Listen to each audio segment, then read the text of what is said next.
আমাদের বেকার যুবক ভাই যারা আছে, তরুণ ভাই যারা আছে, বোনরা আছেন, তাদের কর্মসংস্থানের ব্যবস্থা করতে আমরা চাই দেশের মানুষের জন্য একটি নিরাপদ পরিস্থিতি তৈরি করতে, যেখানে মানুষ নিরাপদে হাঁটাচলা করবে, নিরাপদে ব্যবসা বাণিজ্য করবে, রাতে নিরাপদে ঘরে যাতে ঘুমাতে পারে। আমরা সেই পরিস্থিতি তৈরি করতে চাই ইনশাআল্লাহ। কিন্তু সেই পরিস্থিতি তৈরি করতে হলে প্রিয় ভাই বোনেরা, আপনাদের সকলের সহযোগিতা প্রয়োজন। জনগণ যদি পাশে থাকে, কেউ তাকে কোনো আটকে রাখতে পারে না, জনগণ যার পাশে থাকে। কাজেই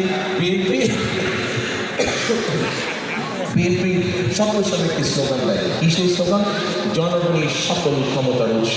কারণ বিএনপি জানে বিএনপির সাথে জনগণ আছে, বিএনপি জানে জনগণই হচ্ছে বিএনপির সকল ক্ষমতার উৎস, সকল শক্তির উৎস। সেই জন্যই জনগণ ছিল বলেই জনগণ গত 17 বছর ধরে বিএনপির সাথে সেই 15-16 বছর বিএনপির সাথে জনগণ ছিল বলে বিএনপি এত অত্যাচার নির্যাতনের মধ্যে আজও টিকে আছে।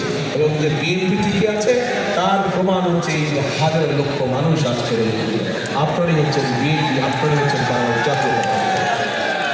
কাজে প্রিয় ভাই বোনরা, আসুন এই মানুষগুলো, এই যে মঞ্চের ছোট মঞ্চটা, এখানে যারা বসে আছেন ওনারা স্বজন হারিয়েছেন, নিজেরা কেউ কেউ ক্ষতিগ্রস্ত হয়েছেন, বন্ধুত্ব বরণ করেছেন হয়তো বা।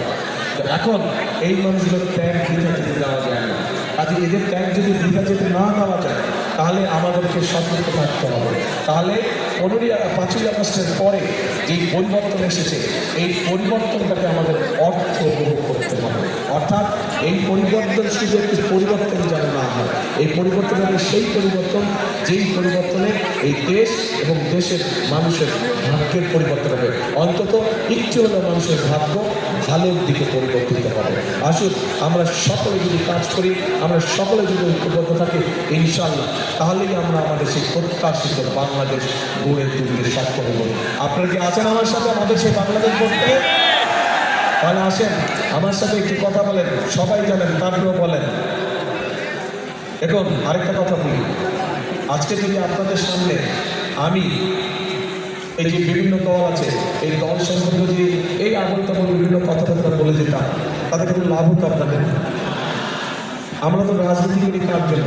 রাজনীতি করি দেশের জন্য, দেশের মানুষের জন্য, দেশের জন্য, দেশের মানুষের জন্য। মানুষও তো জানতে চায়, কি জানতে চায় যে বিএনপি ক্ষমতায় গেলে বিএনপি জনগণের জন্য কী করবে, তাই তো নাকি? দিয়ে চারের মতো, তাই তো? কাজে বিএনপি ক্ষমতায় গেলে কি